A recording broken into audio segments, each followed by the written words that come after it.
Welcome everyone. My name is Nikki Johnston and I'm with Transition Advisors. Our webinar today is Valuing Multi-Partner Accounting Firms. Before we begin, we need to cover a few important items. First, please close any other programs that you have running on your computer. This will help to ensure quality presentation and reduce any audio issues. Transition Advisors LLC is a proud and approved sponsor on the National Registry of CPA Sponsors per NASBA. In order for you to receive your 1 CPE credit for today, you must complete 2 requirements. The first is that you participate in all 3 of our polling questions. They'll be throughout today's presentation, and please note that GoToWebinar does monitor your participation in those polls.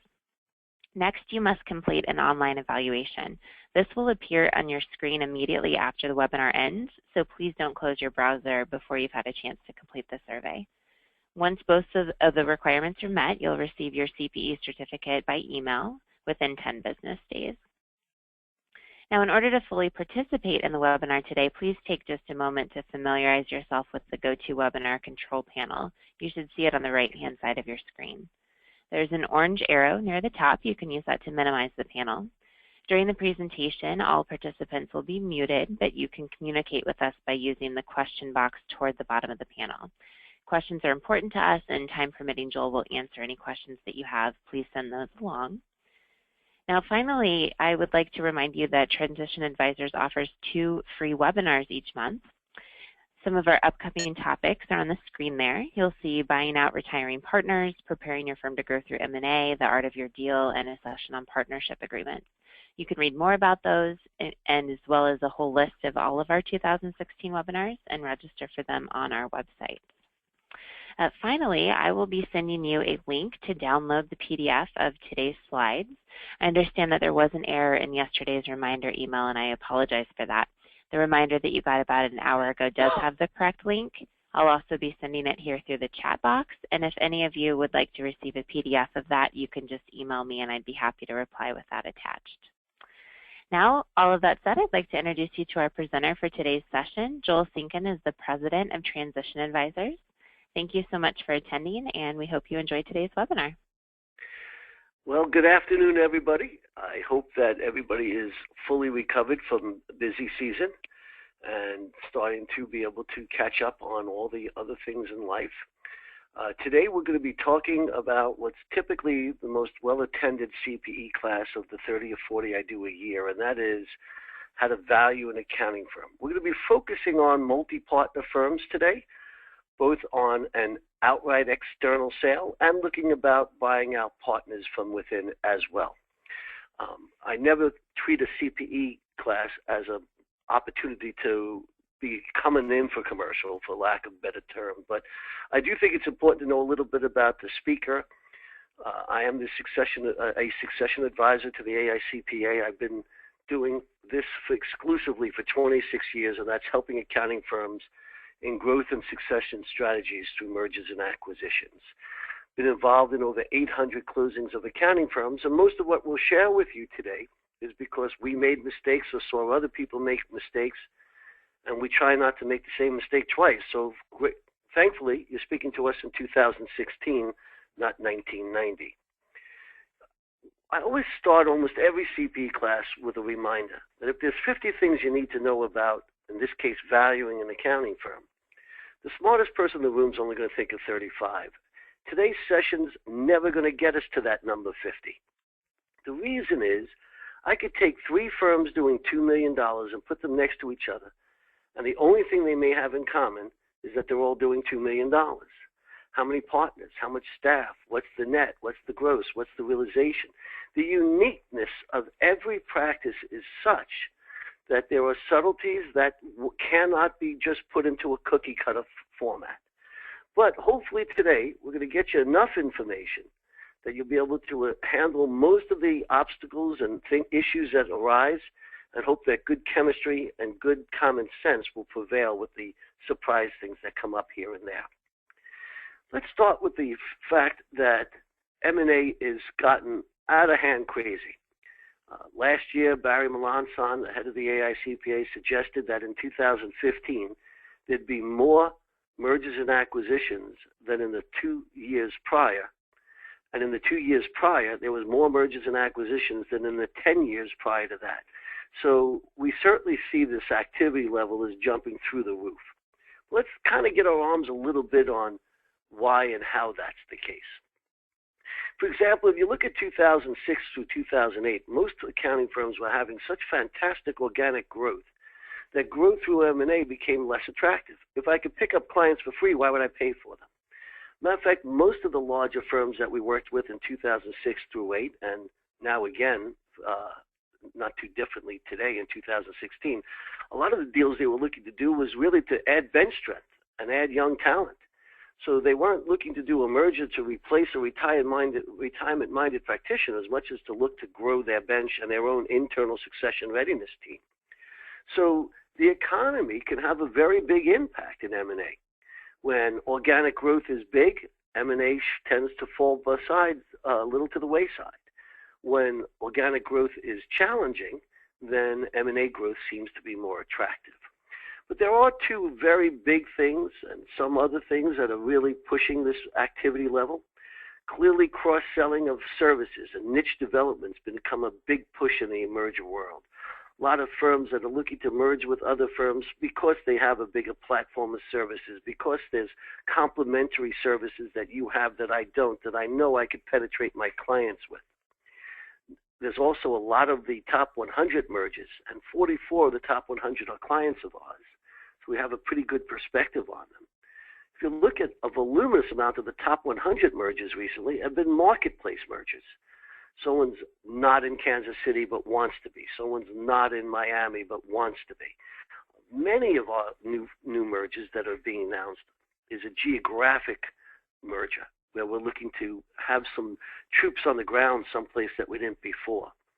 But by far and away, the overwhelming majority of deals that are happening today are heavily influenced by the boomers. Here we are facing, over the next 5 to 10 years, the greatest exodus of talent our profession's ever seen. Well over 50% of the partners in the top 100 and G400 firms are over 50 years old. So we're facing the reality that most accounting firms have at least one, if not several partners that are looking to reduce their time commitment to the firm over the next 5 years. So here we are, about to lose the greatest portion of talent that we've had at any one point in time, at a time that finding good, strong, young talent to replace them is almost impossible.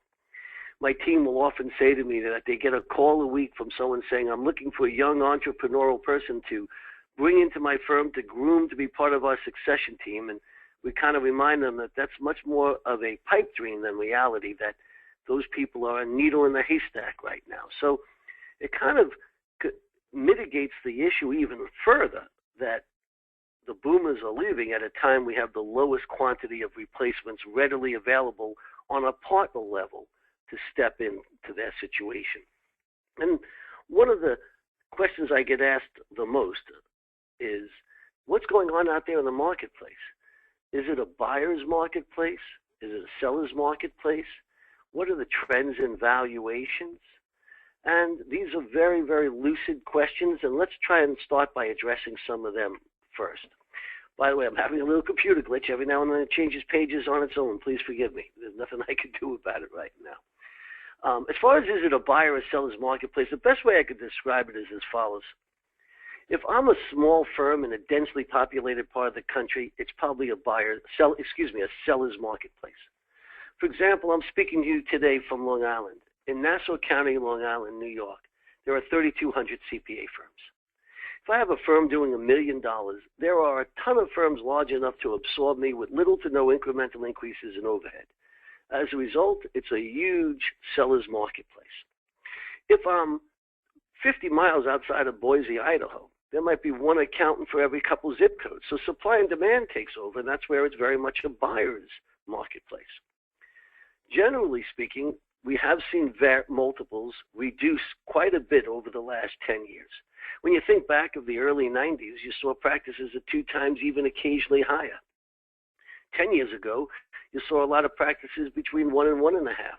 I haven't had a deal done at 1.5 times, 2-3 years, and that was a small firm. which usually will get a higher value because it's easier to absorb. When you're taking on $15 million, you're talking about a firm that's bringing $10 million worth of overhead with it. So it's not as easily absorbed. There's not usually as many synergies, etc. So values have come down, but where the biggest change in the marketplace has occurred is, I would say, in the $3 to $15 million range. That's where it's become even more of a buyer's marketplace than it ever did before. And let's look at examples. This morning I was teaching a class, and we used Boston as an example. Boston has over 40 firms between 3 and 15 million. There are only probably 4 firms that are based in Boston that aren't national firms, that are regional firms, big enough to take on an $8, $10, $12 million firm. But there's over 40 firms in that category. And while most of them probably think they have the talent internally to execute an internal succession plan, the reality is most of them don't. So what's already happening is it's become more and more of a buyer's marketplace, because there is, as you grow in revenue, the amount of firms large enough to be your successor shrink dramatically. Look at the numbers. There's 45,000 firms that are members of the AICPA. You have your top 100, which brings you to about 35 million. Then your G400, which brings you to about 8 to 10 million. Then you have the other 44,500. So it's a numbers game. So as a result, I'm seeing successor firms become even more particular about the practice they'll merge or acquire. And a lot of the times, it's not just metrics that they're looking at. Metrics always play a role. But for example, I had a firm recently that wanted to be in the Midwest that said to me, Joel, if you had 2 firms doing about the same revenue, but one firm had great metrics, but wasn't on the cloud, wasn't paperless, didn't have multiple screens. The other firm, the metrics were weaker, but they've embraced technology. I'd rather meet the firm that's embraced technology. Well, I was shocked. I said, regardless of the metrics, I said, is that because it's going to cost you about $15,000 per person to get them onto your platform? And he cursedly said to me, no, not at all. He said, the problem is it took me 10 years to get everybody to throw out the paper, to embrace the cloud, to have the multiple screens, to do all these things. I'm not going to take a culture step backwards. And then he added, because I can, because there's enough firms out there that I'm going to be more careful of how I view things. And besides, I can help people with their metrics. I can't make them throw out the paper. So you would have never heard that conversation 10 years ago. It would have been metrics, metrics, metrics. Now there's other things. Is there a niche involved? Do they have a lot of young talent?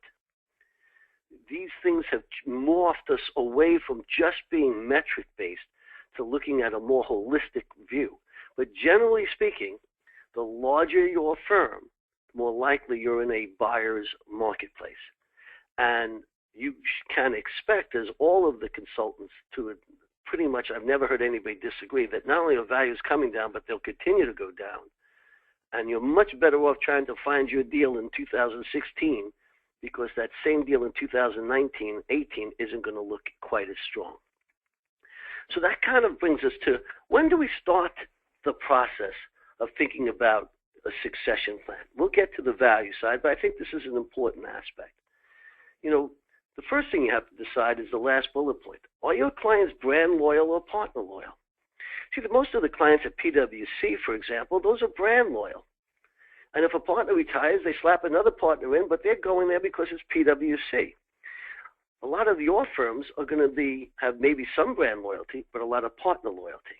And if there's a lot of partner loyalty, then that you have to recognize, because that takes a longer period of time to transition. Especially when you look at the fact that while in 1990, maybe you went out every month or quarter and visited your client, in 2016, they're on the cloud. They're emailing information. You're going right to their computer. Staff's picking up the work.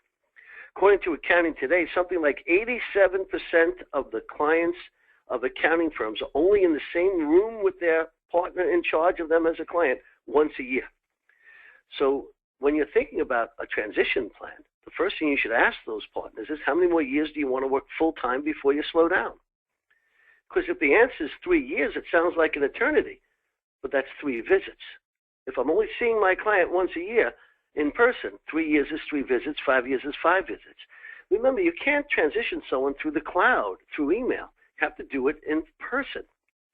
So you got to look at your transition plan based on how much longer someone's going to work full time, how much interaction do you have, and then work a transition plan that gives you adequate time to transition those relationships. There are other factors. I had a firm in the Midwest that wants to merge into a larger firm now because they are so woefully behind in technology. They rather embrace the technology that the successor firm's using than learning it from scratch. Sometimes when people will make a choice that their lease is about to expire and they don't want to commit to a 5-year lease if 3 years from now they want to slow down. So they start looking for their merger now. So there are other things to think in terms of. But the biggest thing is tying in the frequency you physically see the client to how many more years you're going to work full time. Now, before we talk about valuation, and I'm going to skip this page because this really is talking to what I've already spoken to, and that is it a buyer or seller's marketplace? I think we've hit that topic strong enough. But as a matter of fact, let's make sure if you're going to listen to this New York nasally sound for the next 45 minutes, you get some credit for it. So let's do our first polling question.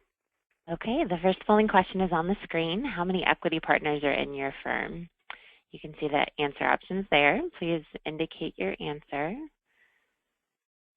And there will be 3 polling questions today. You'll need to answer all 3 in order to get your CPE credit.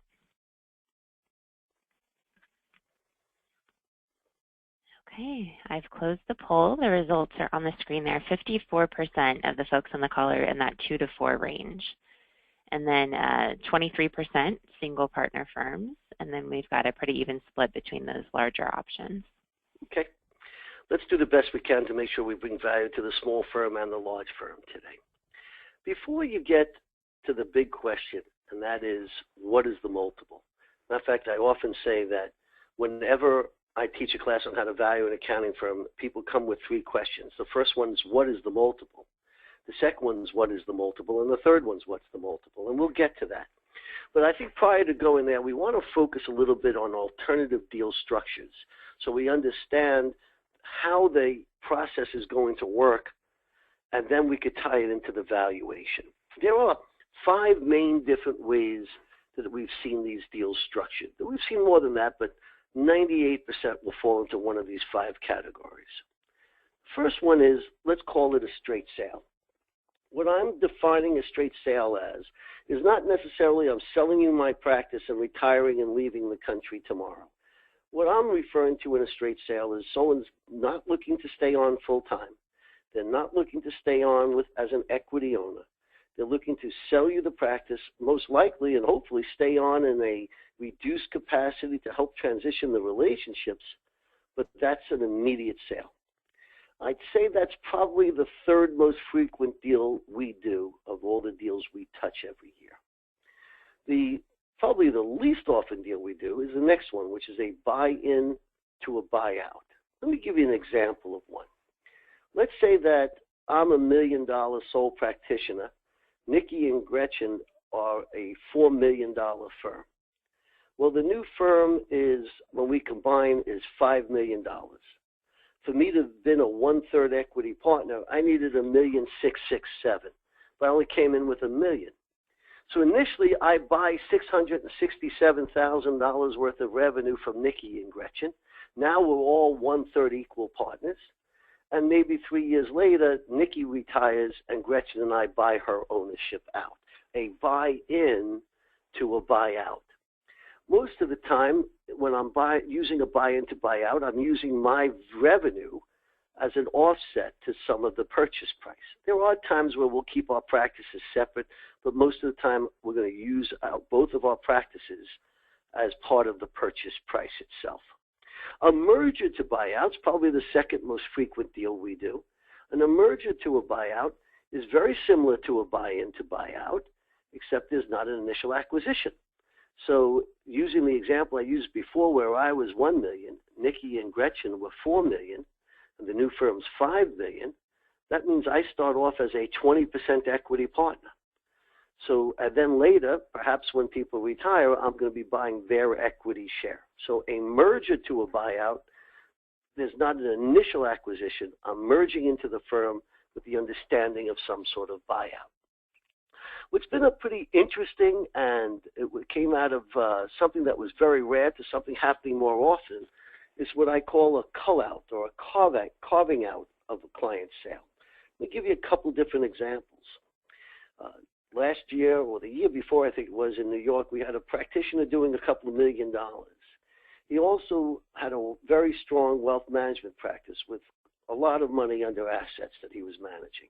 He loved his wealth management practice, despised the traditional accounting work, but the traditional accounting work was the springboard that got him the wealth management.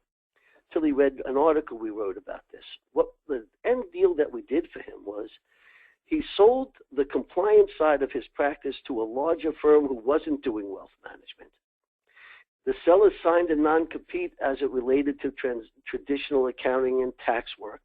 The buyer signed a non-compete as it related to wealth management. They held it out to the world as a merger, where the seller said to their client base that he can't stay on top of the day-to-day changes in the stock market and constant regulations and tax law changes, etc. That he's merged with John and Jane Doe. That John and Jane Doe are going to focus on the compliance of accounting and tax on the practice.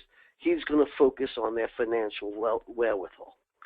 So he sent out a message that I'm still here, the fee is the same, everything's great, but now I have a partner who specializes in your needs, so I can focus more on the wealth management. They even moved in together and shared space.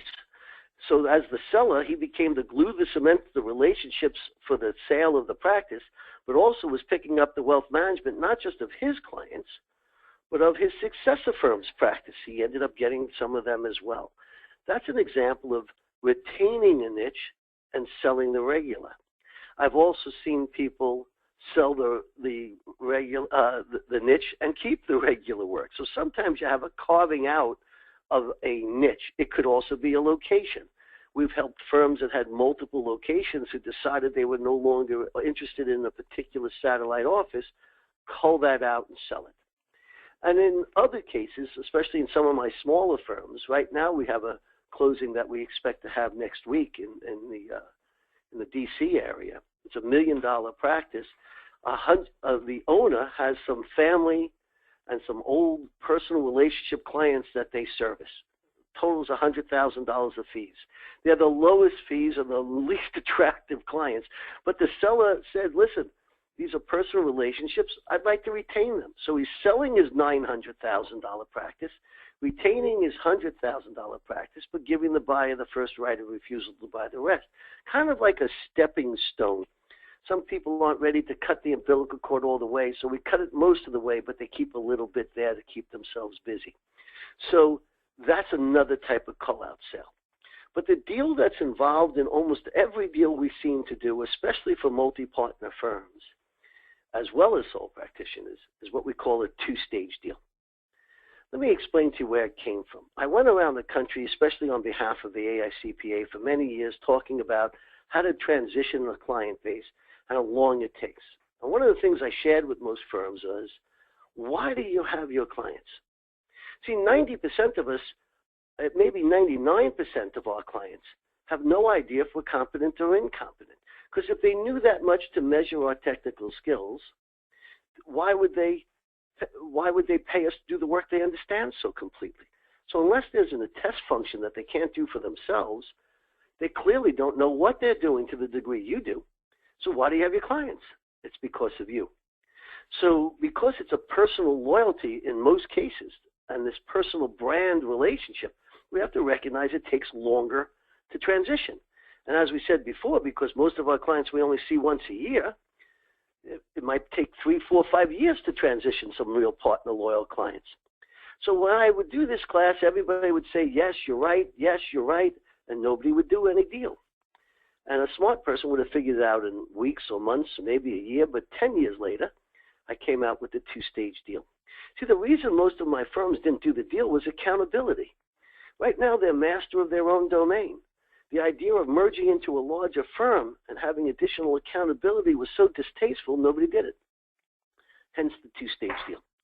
Let me walk you through 2 quick two-stage deals so you get a flavor for how they work. First one I'm going to use is a simple example. It's a sole practitioner. had a sole practitioner doing $800,000 a year, including perks, benefits, and the kid's cell phone. They were making 40%. They had 2 full-time professional staff, 1 junior and 1 clerical.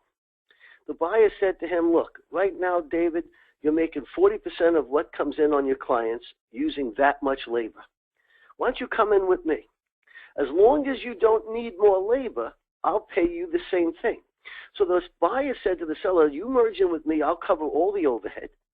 And as long as you use the same amount of labor you used in the past, I will pay you the same percentage you were making. And in this case, he was very profitable. They were going to pay his entity 40% of what was collected from those clients.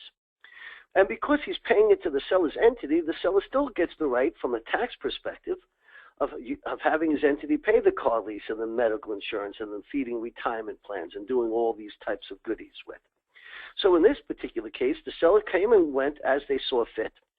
And the reason that they weren't accountable time-wise was, from the successor firm, how much time the seller put in was irrelevant. It was how much support they had to give them.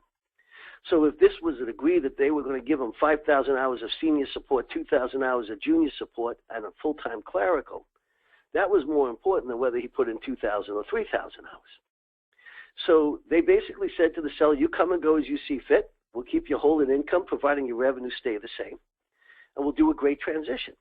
From the seller's perspective, stage 1, they were making the same money. They actually technically usually worked less because the successor firm took on some of the billing, administration, IT, quality control, etc.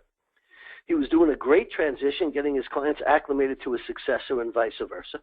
He has a built-in practice continuation agreement because if he got hit by the bus, there was an acceleration to stage 2. So he had all these fabulous benefits. The buyer did it because, for example, in the case I just gave you as an example, they didn't need the clerical. They didn't need one of the per diems. They moved the office into their space. So between rent, labor, software, savings, and malpractice, they saved over $150,000 of overhead. Now, I will tell you, the seller called me about 2 weeks before closing and said, you know, they're going to save $150,000. I should get some of that. We said, no, you shouldn't. You got everything you wanted. You got backup support, autonomy, control, income, succession. The fact they're getting a benefits while they're doing the deal, don't take it away from them. But this is one of those classic things where everybody wins. The buyer was getting a reward through the synergies of the deal, and by doing a great transition was going to retain the clients, which meant the buyer and the seller would prosper the best when the buyout took place. And the seller had backup support and succession while having reasonable autonomy, control, and income. Stage 1 terminates, and stage 2 usually begins on the first of the following events. A time frame. Almost every 2-stage deal has a back date. It's usually within 5 years. God forbid a health issue came up. That would accelerate it. Stage 2 is the buyout. See, the secret of a 2-stage deal is you may transfer the practice to me day 1, but I'm not paying for it yet because I can't keep you whole in income and pay you for your equity at the same time. There's not enough meat left on the bone. So by deferring one for the other, it enables me to maximize the payout period to the seller and still make positive cash flow to the buyer. So when you understand these types of deals, it helps you in doing your deal because most of the multi-partner firms have people in multiple places. For example, right now in our our Florida office, we have a 3-partner firm. One gentleman, 67 years old, and he wants to slow down right away. One gentleman, 61 years old, and wants to work 3 more years and then slow down. One's 46. But the 46-year-old doesn't have the capacity to replace the other 2. So what are we doing? We're doing an immediate sale for the older gentleman, which was his desire. We're doing a 2-stage deal for the partner who was 61. And the third partner is exchanging equity in their firm for equity in our firm. The beauty of understanding all these different types of deal structures is it enables partners of the same firm who have different time frames and horizons of when they're going to reduce their time commitment to customize each deal and do a merger with one firm. So the partner looking to stay on does a merger. Now, they're going to have their own issues. What does equity mean in the successor firm? Are there retention elements? How does compensation work? Is there a capital account? How's their buyout work? What debt do they have? That's a whole nother webinar. But the person staying on does a merger. The person who's 5 years or less from slowing down usually will do a two-stage deal, and there may be an immediate sale. That's the strength of understanding all these different types of things. Right? And what that brings us to is the 5 main variables we look at when selling a practice outright. So now I'm saying I'm a two-partner firm. We're both looking to sell. How is a buyer going to value my firm? Well, the first thing we're going to look at in this example, not necessarily in reality, but this is just the sequence we have, is cash up front, if any. Well, every now and then there's a deal that has a big down payment. You'll find that's very rare and far and few between. Most of the deals we've done, the down payment's between 0 and 20%, with the highest percentage of those at 10%, if anything. Let's also remember, if it's a two-stage deal, the down payment isn't made to the onset of stage 2, because that's when the firm starts to get the full benefit of the practice. So, but money up front depends on things that not everybody equates it to. For example, in our Chicago office, someone came to us shortly after tax season looking at a sale, but 80% of the revenue that firm does for the year will be billed out by May 1st. Clearly, they're not going to get a down payment in July. Matter of fact, whoever takes it over in July is probably going to ask for the use of receivables and stuff, because they're going to have to carry that practice to the next tax season before they're in positive cash flow. In January, they could have gotten a down payment. In June, they can't. Another thing that could impact the cash up front is the treatment of accounts receivable. If you have woefully poor accounts receivable, and they're running 3 to 4 months behind on an average, and I'm going to have to cover the overhead of the practice for 3 to 4 months before I'm starting to participate in cash, that is your down payment. Don't ask me for one. Heck, the larger the deal, the more likely the successor firm is going to require a payout period on your own AR on WIP to have the capital to manage this. If I'm taking on a $15 million firm, I'm taking on $10 million worth of overhead. So there's a lot of factors that come up to cash up front, if any. But suffice it to say that the bulk of the deals we do have a limited to no cash up front. I'm sorry to say for those who are counting on a big fat check. The second variable is one of the most important, and that's the retention period. How long after closing does a gain or loss of a client impact my purchase price? Some of the very large firm deals I've done actually were done at fixed purchase prices, or at least a fixed minimum. Those were rare and far and few between, but the firm was large enough that the successor firm felt that the clients were brand loyal and we weren't going to have any retention issues. But most of the deals I do, there is a retention element. So it's either going to be a limited retention period, which is, let's say, 1, 2, 3 years, or it's going to be the entire time will be a retention period, meaning a deal by collection. So, for example, in the closing that we had in Texas last year, a seller got paid 15% of collections for 7 years. So that meant for 7 years, there was a retention period.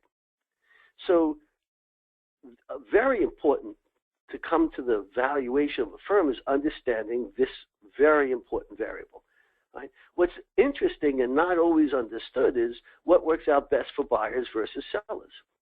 For example, we have found that the seller that wants to lock the purchase price in the first year usually loses in the overall picture of valuation. If I'm a buyer of an accounting firm, you see, one of the things you all didn't know is when you sat for your CPA exam, there was a chemical in the cushion that came up you know what's and made you all conservative. I don't have accounting firms that tell me what's going to go right with every M&A deal they do, but I got a million of them that will tell you what's going to go wrong. So when someone says to most of my clients, hey, whatever you do in the first year locks the purchase price, they envision Moses parting the Red Sea and taking all the clients away in month 13. So the first thing they do is they say, hey, this is a huge risk. I'm going to greatly reduce the offer I make because of this risk. And then if they're good businessmen and women, they shape the tree real hard during that first year. You don't want to lose a client in month 15. You could have lost in month 5. You get no adjustment in month 15. So statistically speaking, based on our research, sellers who get a 1-year guarantee get the lowest multiple the market will bear locked in at the lowest point in time of their practice from a buyer who's the least patient in the transition. If I'm a buyer, I'm always looking for at least a 2-year retention period. My theory is if I buy your practice today, I do the work in 2017, if they come back in 2018, they're mine. They've gone through a year with me. They've gone through the changes. They saw what it was about. They chose to come back. The second year is the most important year of recognizing the results of a merger or an acquisition. So usually if I have a 2-year guarantee and I'm a buyer, I'm feeling okay about that. What turned out to be the highest valuations for sellers, believe it or not, were the collection deal. Because when the seller said, I'm going to take all the risk, the buyers were ready to give more of a reward. So when I was paying, if you took a firm that was getting paid over a long period of time based on a percentage of collections, generally speaking, they'll get a higher valuation from a buyer who's very patient in the transition because of the lack of risk. And usually, a buyer is going to help grow the practice by having more services and everything else. And in most collection deals, the seller participates in those fee increases. It's very hard to negotiate a deal with the seller that if I screw up and lose this client, I don't pay for it. Oh, by the way, if I double this client's fees, you don't get that either. A good deal is a fair deal. They're going to participate in both. So it's interesting to think how that some of these deals, the greater the risk factor the seller absorbed, usually the greater the reward they won. And as long as they chose the right successor firm and did a great transition and clients were retained, that worked out the best for them. And then there's also hybrid deals. For example, there's a hybrid deal that, hey, at the end of the second year, I'm going to get a guaranteed minimum of, 0.7, but I'm going to get paid 20% for 5 years. And if at the end of the 5th year, the cumulative payment didn't exceed 0.7 of year 2, I'm going to get more. So there's lots of hybrids. Hybrids where if I'm sticking around, maybe any new business I bring in, I have the right to use to offset lost business. So there's all sorts of tweaks to these things. But understanding the duration of the retention period and how it works, critical part to the valuation of the practice. Third variable is profitability, but this one people confuse. I'm not referring to the seller's profitability. I'm talking about the buyer's. The example I always use, like I did earlier today in the earlier session, was if I'm a $300,000 practice operating out of my home and my wife, Kathy, answered the phone, my net might be 85%. If a year later I move into an office, Kathy doesn't come with me, I hire an office manager, now my net's 40%. At which point in time was my practice worth more to you? It's not my net, it's your net. If you could absorb the practice with no incremental increases in overhead, it's more profitable to you. You can afford to pay more and make more. If I'm a seller that insists on goodwill but you're only giving you a 5-year payout, well, there's horrible tax ramifications to the buyer. You know the buyer is going to reduce the offer. So you have to learn how to structure a deal that makes the most profit for the buyer, so the buyer can afford to pay you more and make more. It's not the seller's net. It's the buyer's net. Same thing for billing rates, right? Had a 2-partner firm in Florida that both did all the heavy lifting, had no other CPAs. Everybody else was a bookkeeper. They were only getting $200 an hour for their time.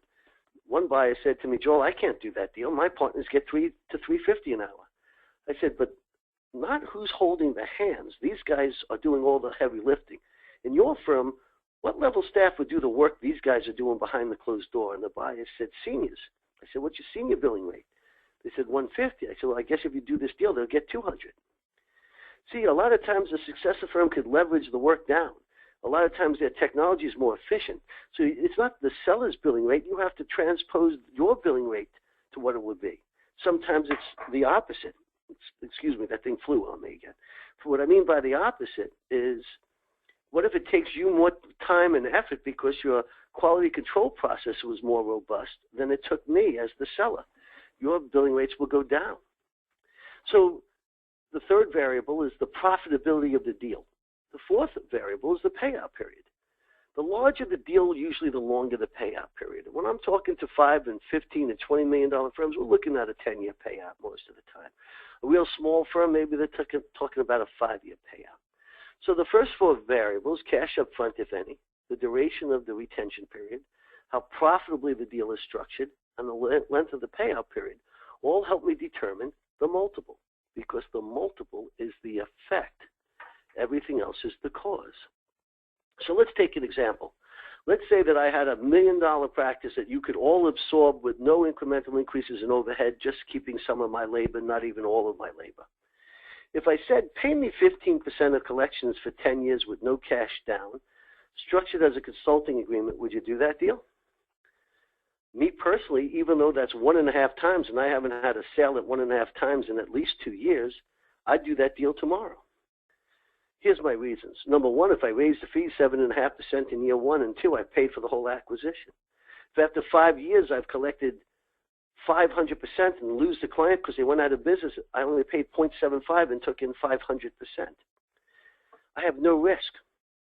Some of you might sit there and say, well, this is really because of present value. That's why you're so comfortable with it. No. Present value has nothing to do with it for 2 reasons. One, I always hated present value. Always struggled with it. I mean, I get it, but I don't get it. But the real reason is present value is based on an interest factor. If you bought my $1 million practice and increased it 5% a year, that's better than any interest factor, and I'm getting paid on that. What makes the deal so tolerable is the package of the terms. If the same seller said, I want to be paid out in 5 years, whatever you do in the second year locks the purchase price, I want goodwill and 10% up front, most places in this country, I'd be fighting to get them one time. Fighting. Same seller said, I want to be paid over 3 years, goodwill, 20% up front, 1 year guarantee. I don't think I can get them 0.67. Same seller, I said, I want all cash at closing. I wouldn't do the deal at 0.5. So here's the same practice. I would run to the altar to do it 1.5 times. I wouldn't touch it 0.5. So it's not multiple. It's the tax structure. And it doesn't matter if it's tax clients or traditional work. I'm going to look at it as a package. Let's get our second polling question so we can move on to internal valuations. Okay, the second polling question is on the screen. This one is about the next 5 years, what your firm is likely to do. Your options are sell, acquire a smaller firm, merge into a larger firm, or not sure. This is, as Joel said, our second of 3 polling questions. Give everyone just a couple more seconds. Okay, looks like we've got everybody voted. 46% say they will acquire a smaller firm. 35% aren't sure. 16% anticipate merging into a larger firm. Only 3% indicated sell. No problem. Hopefully, when we're talking about valuing, it's just as important for the buyer as it is the seller. So hopefully everybody's going to get value out of today's session. So finally, looking at, again, the value of the firm, before we go on to buying out a partner, let's understand that the large firm deals usually will have some consideration for hard assets. You know, when you sell a $500,000 firm, nobody's going to pay you for your furniture, fixtures, and equipment. When you're merging a $15 million firm up, you'll usually get paid for your hard assets as well. But they're going to look at a lot of things. One of the deaths that could kill deals are leases that someone doesn't want. If I'm in LA and you're in LA and we're 5 miles apart, I don't want your lease unless I'm out of space. So, there are things that could impact value. If you have good, young, competent staff, a great niche, I might be open to paying a little bit more. If you have a bunch of aging people and nothing special, I'm going to pay less. I'm going to be concerned if you don't have non-competes on employment agreements on your staff, that can they rape the practice? And one of the other things we have to negotiate that relates to retention period is, do you participate as the seller in fee increases based on services that were rendered in the past? Or do you participate in new services that you never did before? Most of the time, you're going to participate to at least some degree in that. Where you usually get nothing is if a client refers a client. Number one, it's impossible to track. Number two, that's usually the fruit of the labor of the successor firm. But I do like to give every seller, every retiring partner, a new business incentive program where if they bring in a new client, they're going to get additional compensation for that over and above everything else. So now when it comes to selling the practice to partners as opposed to an external sale, a couple of things to think about. First of all, they almost always go for less. If you and I were partners when we started, we're doing $2 million, then 5 years later we're doing $2.5 million. Aren't we both part of the reason? So there's sweat equity. There's a lot of things involved. They usually will go for a lower valuation than an external firm. What bugs me is a lot of times these deals are done with no retention period. Now, if we're a one-firm client and every client's dealing with 2 or 3 partners and everybody's really brand loyal, not partner loyal, I'm okay with that. But I find very few firms in reality fit that description. So a lot of the firms I'm dealing with, partners have a book of business that they own the relationship to, like it or not, and these clients don't even know any of the partners. If that's your case, how do you have no retention period? Here's one way that you can, if you require proper notice. So, for example, when I draft an ownership agreement, I'm usually going to require 2 to 3 years notice for a partner before they can retire, and describe for everybody during those 2 or 3 years how you're going to deal with transition. Because before I retire at the end of that 3rd year, I should have transitioned my relationships. And if I follow the transition plan, then maybe the firm is accountable to retain the clients. But I can't just tell you in June that was my last tax season, walk out the door and not have responsibility that if a client is lost, it's going to impact me. Obviously, you're going to have death and disability buyouts, hopefully covered through insurance, and penalty buyouts for maybe not vesting or losing a license. But what I want to focus on is the valuation itself. You know, until recently, until the last few years, when a multi-partner firm was buying out one of its partners, it was almost always based on a multiple times their equity interest times the repetitive revenue of the firm. Now, though, the larger your firm, the more likely your buyout has gone away from equity. Matter of fact, the more likely your whole firm has gotten away from equity being a powerful factor, the larger your firm is. And the more likely your buyout is based on compensation. So we're starting to see more and more buyouts that aren't based on my ownership interest, but they're based on my compensation package. Usually, in addition to that, I'm going to get my share of the capital, the AR WIP, whatever my contribution was at the beginning. Most of the partner buyouts are going to be treated under a K1. Some will be treated under IRC code 736A1, which is ordinary income to the retired partner and still deductible to the firm. Occasionally, you'll get even a goodwill transaction. I know several top 100 firms that retire partners with goodwill payments, but the payments are over 10 years, so it's not as horrible as it would have been if it was over 5. You know, so usually you'll get a value for your capital account, and you'll get your actual value of your capital account, and you'll get a purchase price. So how, though, do we decide what should it be? Should it be compensation-based, or should it be equity-based? Well, most firms are using one of 4 policies. I'm going to buy you out when you retire based on the book of business you manage, based on your equity ownership, based on your average compensation, and many use a hybrid. For example, tying in both a value for equity and a value for compensation or any other type of permutation of the 3. Right now, based on the 2012 succession survey, and my guess is it's going to change in the way I'll explain even more with the 2016 survey. But a little over a third of the partners of firms still buy them out based on a multiple of their equity.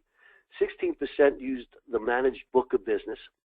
22% use a multiple of compensation. 25% use something else, which was usually a hybrid. I will tell you that personally, most of the G400 and top 100 firms I work with, and the G400 firms, they fall down to between 8 and 10 million, I believe it is. I would say the overwhelming majority of those in 2016 are using a multiple of compensation, or at least as part of the formula. So this again comes to the question, what makes more sense? What I always try and say is, you know, you got to focus on a simple fact. The simple fact is, we've never told the client, buy this business, you're going to lose money for 5 years, it's a great deal.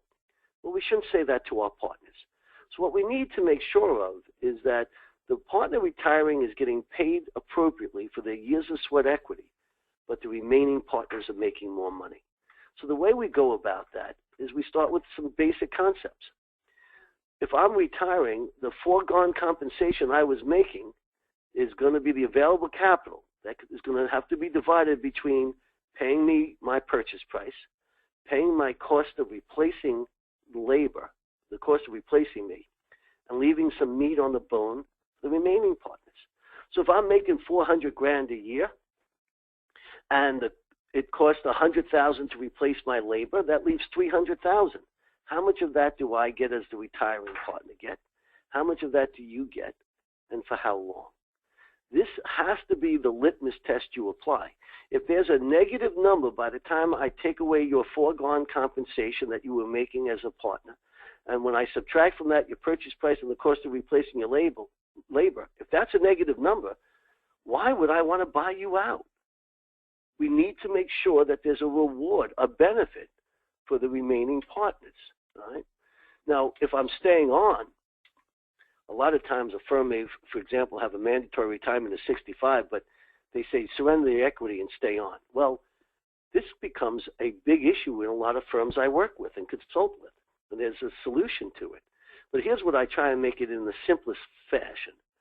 If I'm being paid as if I'm an owner and I'm working full time, then I have to be willing to defer my purchase price because there's not enough to pay me for my equity and my time at the same time. So either I'm going to defer my purchase price, or I'm going to not work full time, or I'm going to work for replacement labor. For example, a lot of the deals I'll do, I'll tell a retired partner, once the buyout starts, we'll pay you a third of what you billed out for. It's not a random number. Most of us as accounting firms want to triple labor. If I'm paying you a third of what I'm billing you out for, I'm not paying you for non-chargeable time. I'm still tripling labor. And if I'm having a former partner come in, they're not doing a bank rec. They're doing something that's pretty substantial. That means their hourly rate was even higher, and we should be in good shape. So we need to figure out the right value of the practice and the right value for their time and make sure that it's cash flow positive. So I will also tell you, based on the 2002 survey, which I think is also changing, as I mentioned, people that used valuation method, using a multiple of your equity or book of business, less than 10% of the firms that responded, and there were well over 500 firms that responded, less than 10% used more than one-time revenue. 40% used one time, 30% used something less than one time down to around 0.75. I will tell you that I expect that number to be less in the 2016. I've seen values come down that much further. So I will tell you that most of them will be between 50 cents and one time, but I'll bet you there's less at one time than there is now and more at the lower numbers as well. For those that used a compensation-based formula, most of the time what they do for that is they'll look at your last 5 years' income and average it, take the highest 3 years of the last 5, or some formula like that. 40% of the firms that were in this survey said that they pay 3 times comp, average comp. 15% used 2 and 1/2, and between 15 and 20% used 2 times, and the rest were kind of spread out. I find most of them are between 2 and 3 times. I think 3 times it used to be 2.5 to 3 times. And while 3 times is still out there a lot, I'm starting to see more and more firms looking at that 2.5 than they are at the 3 times. Most of them will do a 10-year payout on this, usually on a K1, but it might be capital gains or some other way. And usually your capital is paid out either over the same duration of time or perhaps half of it. So maybe it's 5 years paid out on capital and 10 years paid out on the equity.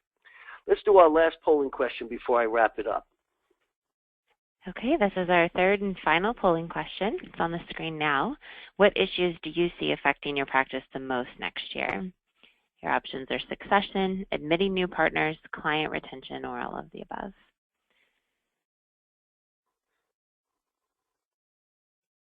We'll give it just about 10 more seconds.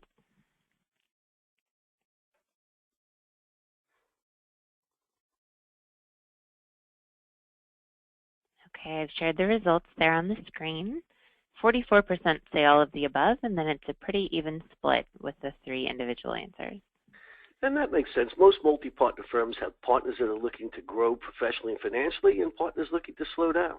That's why understanding the alternative deal structures I felt was so important.